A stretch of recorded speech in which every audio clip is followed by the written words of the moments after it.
देखो भाई, इस वीडियो में क्या करेंगे हम, जो आपका टेस्ट हुआ था ना कल, उसमें जो 15 क्वेश्चन थे ना मैथ और रीजनिंग के, उनका क्या करेंगे, सॉल्यूशन करेंगे। ठीक है, तो चलो स्टार्ट करते हैं बिना टाइम वेस्ट किए।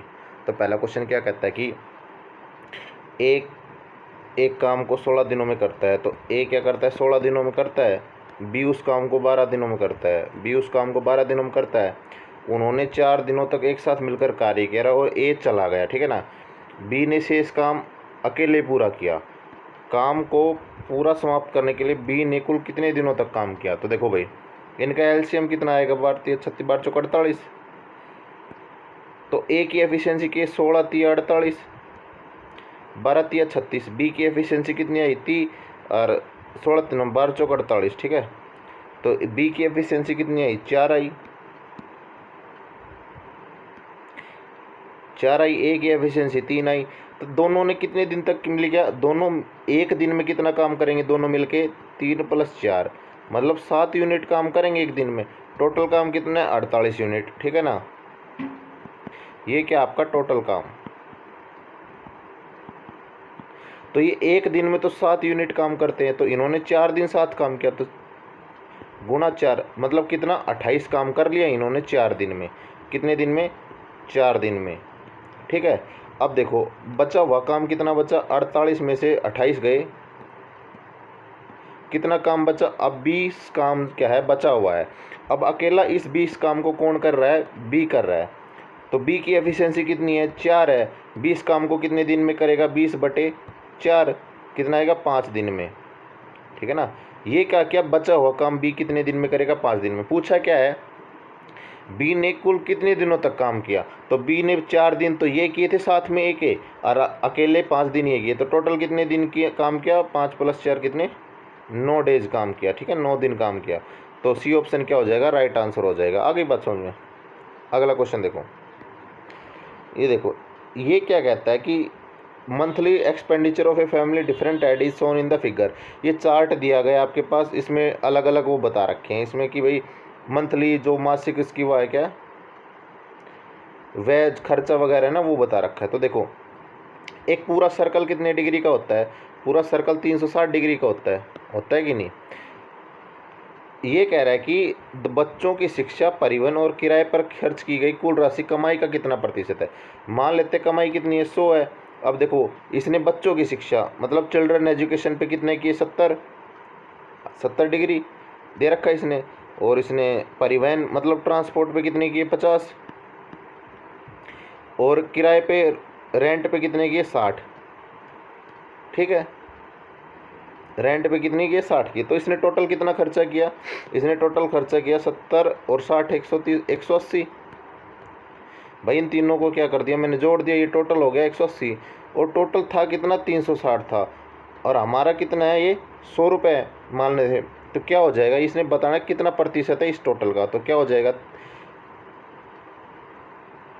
100/360 गुणा में 180। ठीक है ना, तो काटेंगे 18 दूनी 36, 2 50। तो कितना परसेंट होगा इसका, 50%। ठीक है, तो ए ऑप्शन क्या हो जाएगा, राइट आंसर हो जाएगा। क्योंकि देखो ये क्वेश्चन ये तो डायरेक्ट था, जिसको पता होगा। बाकी देखो ये कैसे आया, देखो ये देखो 100 है, वो जो 100 काम कर रहा है उसका जो पूरा ये टोटल है, ये क्या है, 100 माना है हमने।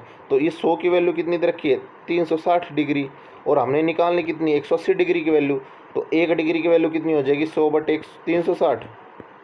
और 180 की कितनी हो जाएगी, 180 बराबर 100/360 गुणा 180। ठीक है ना, इसको सोल्व करेंगे तो कितना आएगा, 50%। आगे बात समझ में, ये है। अगला क्वेश्चन देखो, देखो ये वाला क्वेश्चन है, इसको आप क्या करोगे, तरीके वरीके लगाओगे, इसका क्यूब वगैरह करोगे, ऐसा करने की कोई ज़रूरत नहीं। ये क्या, एक सिंगल इक्वेशन है। सिंगल इक्वेशन है, x + y + 3 = 0। कोई भी इक्वेशन एक दे रखी है और उसमें 2 वेरिएबल हो ना, तो हमेशा वैल्यू एक की ही निकाल सकते हैं, दूसरे की वैल्यू नहीं निकलेगी। तो मैं क्या कर लेता हूँ, दूसरा जो है ना y, इसको मैं 0 मान लेता हूँ। तो इसको 0 मानूंगा तो x + 3 बराबर कितना होगा, 0। x की वैल्यू कितनी आ गई, -3।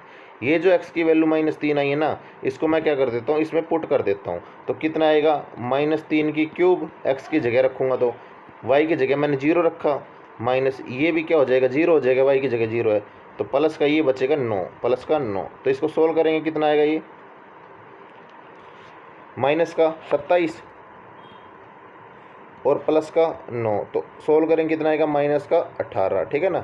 तो सी ऑप्शन क्या हो जाएगा, राइट आंसर हो जाएगा। ये इसकी बेस्ट अप्रोच थी इस क्वेश्चन को करने की। अगला क्वेश्चन देखो, ये पी और उसके 3 दोस्तों के औसत भार 55 किलोग्राम है। यदि पी अपने तीनों दोस्तों को औसत भार से 4 किलोग्राम अधिक है तो पी का भार बताना कितना है। तो देखो 4 किलोग्राम अधिक है औसत से, औसत कम, देखो ये पी है, ये इसके 3 दोस्त हो गए, 1 2 3, इन सब एवरेज कितना है, सबका 55 है, इसका भी 55 है, इसका भी 55 है, इसका भी 55 है, इसका भी 55 है।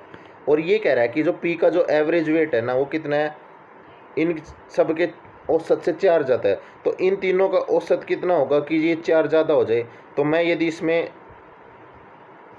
3 ऐड करूं तो कितना होगा, 58 होगा। तो इनमें से क्या एक एक माइनस हो जाएगा, एक एक माइनस करूंगा तो यहाँ कितना बचेगा, 54, यहाँ भी बचेगा 54 और यहाँ भी बचेगा 54।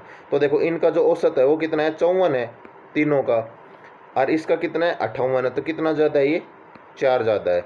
तो इसका राइट आंसर क्या आ जाएगा, ऑप्शन डी। आगे बात समझ में। अगला क्वेश्चन देखो, ए ने, देखो ये प्रॉफिट लॉस के क्वेश्चन को अप्रोच करने का तरीका कैसे करना है। ए ने एक मोबाइल फ़ोन बी को 25% लाभ पर दिया। तो 25% क्या होता है आपको हमेशा पता होना चाहिए, 1/4 होता है। ठीक है ना। यदि वो वैल्यू 4 है और वो 25% का लाभ है तो मतलब जो कॉस्ट प्राइस होगा 4 होगा, वो सेलिंग प्राइस कितना होगा, 5 होगा। ये चीज़ समझ में आ गई, ये होता है। ठीक है ना। तो कह रहा है कि ए है, बी है और सी है, ये 3 दे रखे हैं। तो देखो ए ने बी को 25% लाभ पे बेचा, एक यदि उसको 4 में खरीदता है उसको कितने में बेचेगा, 5 पे। तो कितना होगा, 25% लाभ हो गया। ठीक है ना। तो बी ने इसे सी को 10% हानि पर बेचा, तो इसकी 10% हानि पर बेचता है बी सी को। 10% हानि का मतलब क्या होता है, 10% का मतलब होता है 1/10 हानि है। हानि है तो वैल्यू को कितने से मल्टीप्लाई करेंगे, 9/10 से। तो मैं इसको क्या कर दूंगा, 9/10 से मल्टीप्लाई कर दूंगा। तो ये कितना आ जाएगा यहाँ पे, 4.5। आ गई बात समझ में। ये ना करो तो आप क्या करना है, इसको एक तो ये होगा, या तो फिर आपको इसको डायरेक्ट ऐसे भी लिख सकते हो। इसको करूँगा तो 5 गुणा 9/10 इतना लिखो, क्या पता आगे कैलकुलेशन में आसानी हो जाए। ठीक है ना। तो देखो 10% की हानि पर बेच दिया। यदि सी इसे भुगतान किया, मतलब जब इसने सी ने खरीदा तो उसने कितने रुपए दिए,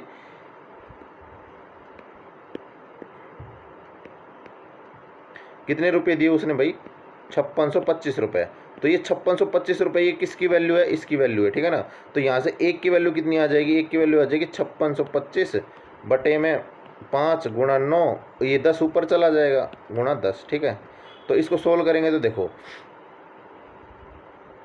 5 से काटेंगे तो 5 एकम 5, 5 एकम 5। आगे बात समझ में।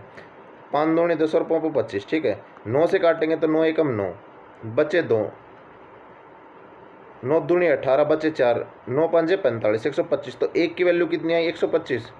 इसने पूछा क्या है, इसने पूछा ए ने फ़ोन के लिए कितना भुगतान किया था। तो ए ने कितना किया था, 4 किया था। एक की वैल्यू 125 है तो 4 की वैल्यू कितनी आ जाएगी, 4 गुणा में 125। तो 12 चौक 48। ठीक है ना। और 5 चौक 20, 20। तो ये कितना आ जाएगा, 5000 रुपये आ जाएगा आपका, सोल्व करोगे तो इसका। तो डी ऑप्शन क्या हो जाएगा, इसका राइट आंसर हो जाएगा। आगे बात समझ में। अगला क्वेश्चन देखो,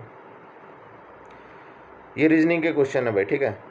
मैथ के उतने ही क्वेश्चन थे, एक शायद एक क्वेश्चन और बचा वो लास्ट में आएगा। तो देखो ये क्या कहता है, 4 17 7 और यहाँ पे कितना आएगा। तो देखो इसको क्या करेंगे, ये क्या है 4, 17 कैसे आएगा, 4 गुणा 4। ठीक है। और प्लस 1 कितना हो गया, 17। ऐसे क्या करेंगे, 7 गुणा 7 और प्लस 1 कितना हो जाएगा, 50। तो बी ऑप्शन क्या हो जाएगा, राइट आंसर हो जाएगा। अगला क्वेश्चन देखो, एक पासे के 6 फलकों को क्रम से A B C D E F के साथ दर्शाया गया। पासा 3 बार लुढ़काया जाता है, 3 स्थितियों को नीचे दर्शाया गया। ये स्थितियाँ दर्शा रखी इसने। तो सी के विपरीत क्या आएगा। तो देखो सी है, इन दोनों में है, तो मैं क्या करता हूँ, सी को लिख लेता हूँ। लिख लिया। अब मैं क्या क्लॉकवाइज चलूँगा, क्या करता हूँ, क्लॉकवाइज चलता हूँ। क्लॉकवाइज चलूँगा तो पहले क्या आएगा, बी आएगा, फिर क्या आएगा, ए आएगा। ठीक है ना। यहाँ से क्लॉकवाइज चलूँगा तो पहले क्या आएगा, डी आएगा, और डी से आगे ई आएगा। तो ठीक है ना। तो बी का जो अपोजिट होगा वो डी होगा, ए का जो अपोजिट होगा ई होगा। अब बचा क्या, सी, सी का अपोजिट क्या बचा, सिर्फ एफ। तो सी का जो अपोजिट है वो क्या हो जाएगा, एफ हो जाएगा। ठीक है, तो डी ऑप्शन क्या हो जाएगा, राइट आंसर हो जाएगा। आगे बात समझ में भाई, इनके तो अपोजिट हमें मिल ही गए, तो बचा क्या, सी, और बचा हुआ वर्ड कौन सा, एफ है, तो इसका क्या हो जाएगा, अपोजिट हो जाएगा। अगला क्वेश्चन देखो, देखो ओमनिवोरस है, इन शब्दों में से कौन सा दिए गए शब्द का उपयोग करके गठित नहीं किया जा सकता, मतलब कौन सा नहीं बता। तो देखो वायरस है, वायरस में VIRUS है, तो देखो वी भी है इसमें, आई भी है इसमें, आर भी है इसमें, यू भी है इसमें, और एस भी है इसमें। ठीक है, बट देखो मून्स भी है, रंस भी, पर देखो IVORY है, क्या इसमें आपको वाई दिख रहा है कहीं, इसमें आपको वाई दिख रहा है, नहीं दिख रहा, तो सी ऑप्शन क्या हो जाएगा, राइट आंसर हो जाएगा कि हम IVORY से जो वर्ड बन रहा है वो इससे नहीं बना सकते। ठीक है, क्योंकि इसमें क्या है, वाई है ही नहीं। अगला क्वेश्चन देखो, एक निश्चित कूट भाषा में कत्थई को पीला, कत्थई को क्या लिखा जाता है, पीला लिखा जाता है आपका। ठीक है, हरे को सफ़ेद, हरे को क्या लिखा जाता है, सफ़ेद, काले को लाल, काले को लाल, सफ़ेद को नारंगी, सफ़ेद को क्या लिखा जाता है, नारंगी, नारंगी को नीला, नारंगी को नीला, और रात के समय आकाश का रंग कैसा होता है भाई, रात के समय आकाश का रंग क्या होता है, काला होता है। अब काला होता है, काले को क्या लिखते हैं हम, लाल लिखते हैं, तो इसका क्या आंसर हो जाएगा, ए ऑप्शन क्या हो जाएगा, राइट आंसर हो जाएगा। ठीक है, काले को क्या लिखा है हमने, लाल लिखा है यहाँ पे। अगला क्वेश्चन देखो, एक व्यक्ति की ओर इशारा करते हुए कियान ने कहा, देखो ऐसा क्वेश्चन है, आराम से हो जाएगा सोल्व। देखो क्यान है, यहाँ पे मैंने लिखा कि भाई ये क्या है, आपका क्यान है। क्यान ने एक व्यक्ति को इशारा, क्यान क्या करता है कि इशारा करता है किस, एक व्यक्ति को, और ये व्यक्ति की ओर इशारा कर दिया इसने। ठीक है, कहता है कि उसका, इसका एकमात्र भाई, मतलब उस व्यक्ति का, इस व्यक्ति का एकमात्र भाई मेरे बेटी के, मतलब क्यान की बेटी के, क्यान की बेटी के पिता, क्यान की बेटी का पिता क्या नहीं होगा, पिता का पिता है, पिता का पिता है, मतलब ये क्या है, इसका फादर है, और ये दोनों क्या है, भाई है। यदि ये फादर है तो ये क्यान का क्या हो जाएगा, अंकल हो जाएगा। ठीक है ना, तो सी ऑप्शन क्या हो जाएगा, राइट आंसर हो जाएगा। आगे बात समझ में। अगला क्वेश्चन देखो, अक्सर गायब है RPQ, तो देखो इसने एक सीक्वेंस बना रखी है, यदि मैं इस चीज़ को देखूं तो ये सीक्वेंस बन रही है PQR की। ठीक है, तो यहाँ पे पहले क्या आएगा, RPQ, यहाँ पे क्या लिख रखा है इसने, PQR, फिर इसने क्या, यहाँ पे क्या आएगा, R, मतलब RPQ, फिर आगे यहाँ पे क्या आएगा, क्या आना चाहिए, तभी तो क्या बनेगा, PQR, फिर यहाँ पे RPQ बन रहा है इसका, फिर यहाँ पे क्या बनेगा, PQR। ठीक है ना, तो देखो इसने यहाँ पे क्या लिखना है, RPQ, मतलब पहला वर्ड क्या है, क्या हुआ है आपका,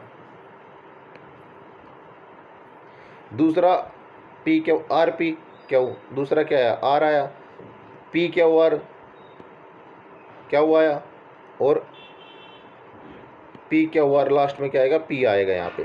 तो QRQP कहाँ पे है, सी ऑप्शन में, तो सी ऑप्शन क्या हो जाएगा, राइट आंसर हो जाएगा। ठीक है, अगला क्वेश्चन देखो, ये क्या कहता है कि 1 से 2, 2 से 3 बना, 3 से 6, 6, 9 से 18, 18, तो यहाँ पे क्या आएगा कि 54 बनेगा। ठीक है, तो देखो एक को क्या लिख सकता हूँ मैं, 1 गुणा 2, तो क्या आएगा, 2 आएगा। 2 को क्या लिख सकता हूँ, 2 गुणा 1.5 करूँगा तो कितना आएगा, 3 आएगा। 3 को क्या करूँगा, 3 गुणा 2 कितना हो जाएगा, 6 हो जाएगा, मतलब पहले 2 से गुणा, फिर 1.5 से गुणा, फिर 2 से, तो ऐसे देखो इसको कितने से किया है, 1.5 से गुणा किया है, 9 को 2 से गुणा किया है, 18 को कितने से करना पड़ेगा, 1.5 से, तो 18 को यदि मैं 1.5 से गुणा करूँगा तो कितना आएगा, 18 कम 18, 18 का आधा कितना होता है, 9, तो 18 + 9 कितना हो जाएगा, 27। ठीक है, तो राइट आंसर क्या हो जाएगा, B, 27। अगला क्वेश्चन देखो, इसमें देखो सीरीज बन रही है, किससे, पहले 2 से गुणा किया, फिर 1.5 से गुणा किया, ठीक है ना, फिर 2 से गुणा किया, फिर 1.5 से गुणा किया इसने, ऐसे ऐसे करके। ठीक है ना, तो 18 को क्या करेंगे, 1.5 से गुणा कर देंगे, तो कितना आएगा आपका, 27। अगला क्वेश्चन देखो, ये क्वेश्चन क्या कहता है, देखो इन दोनों से मिल के क्या है 9 आया, तो इनका क्या होगा, देखो 963 को क्या लिख सकता हूँ, 9 + 6 + 3, 9 और 6 15 और 3 18, आ गया 18। इसको क्या लिख सकता हूँ मैं, 8 + 4 + 4, ये कितना हो गया 16। तो इन दोनों का डिफरेंस कितना है, 2 है, ठीक है, पता चल गया 2। तो इसको क्या लिखूंगा मैं, इसको लिखूंगा 4 + 6 + 4, कितना हो गया 10 और 4 14। इसको क्या लिखूंगा मैं, 9 + 0 + 3, कितना हो जाएगा 12। इन दोनों का डिफरेंस कितना है, 2 है। अब इन दोनों का डिफरेंस 2 है, तो आंसर भी क्या आएगा, 2 आएगा। बी ऑप्शन क्या हो जाएगा, राइट आंसर हो जाएगा। ठीक है, ये देखो लास्ट क्वेश्चन है भाई,